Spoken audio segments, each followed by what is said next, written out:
Of the 8 who perished in the tragic circumstances of the 6th of August, there are 2 that I will say I know, or that I've met. Okay. The other 6, I've never met them in life. The 2 are the Minister of Defense and his colleague, the Minister of the, is it the Environment? Right. Yes.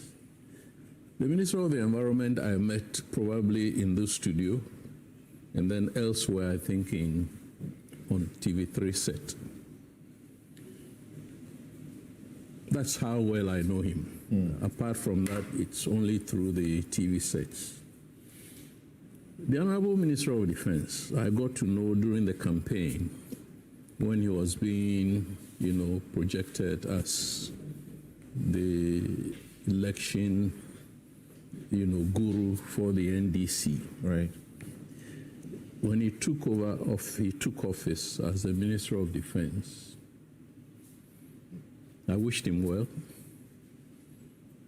And then there was an issue, I wouldn't go into the details, which concerned me a lot. And I thought that he was somebody who would have listening ears.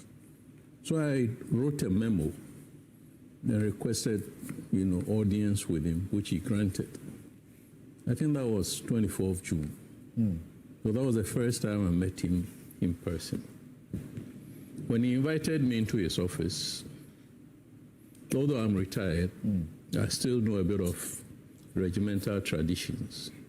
So I expected him, or was expecting him, to sit on the right of the sofa, right side, and then I was going to sit on the left. He said no.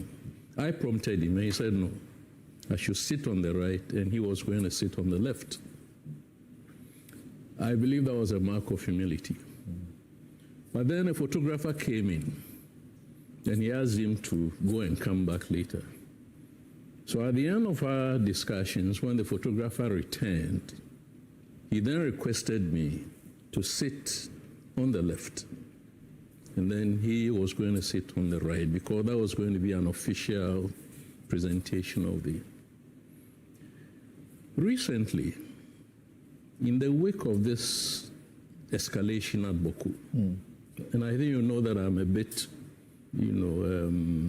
concerned about the Boku crisis. You've written, you've spoken. Yes. Yeah. It dawned on me that we're failing in one aspect of our national strategy in resolving the Boku conflict, which was the complete absence of a communication strategy to support both the military deployment and the negotiations or mediation by the Asantehene and other government efforts. So once again, I wrote a communication strategy and then informed him that I wanted to share that with him, not necessarily to go and see him. Okay. So he kindly took it. But the communication strategy was couched in the context of our national security strategies. Foremost, national cohesion. And I saw Boku as a crisis that could divide the country. Because of that, he said he was going to share it with the National Security Coordinator. And I said, no, please. I mentioned national security strategy because that is the context in which the Boku crisis is situated. And that was meant for his office, although he can share it with him. So he said, fine. So I was hoping that in the course of time, I was going to see this strategy being rolled out. Of course, as of now, I still don't see any sense of a government or national communication strategy. And then, as fate will have it, on a Wednesday morning, as I always do, I start with one of your sister stations. When they end, I migrate to another one. And then I end up with another one, which starts a bit late. Before 10 o'clock, the news, I think, broke that there had been, they didn't say it had crashed. They said a helicopter was missing. That's right.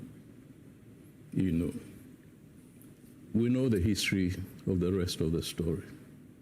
So I think it's a tragic loss. I mean, to have two ministers of state and all the others in their respective positions and roles. Last night I computed the collective sir to the flying officer to the sergeant. Now, 32 years of collective experience is a very scarce, commodity that we have lost.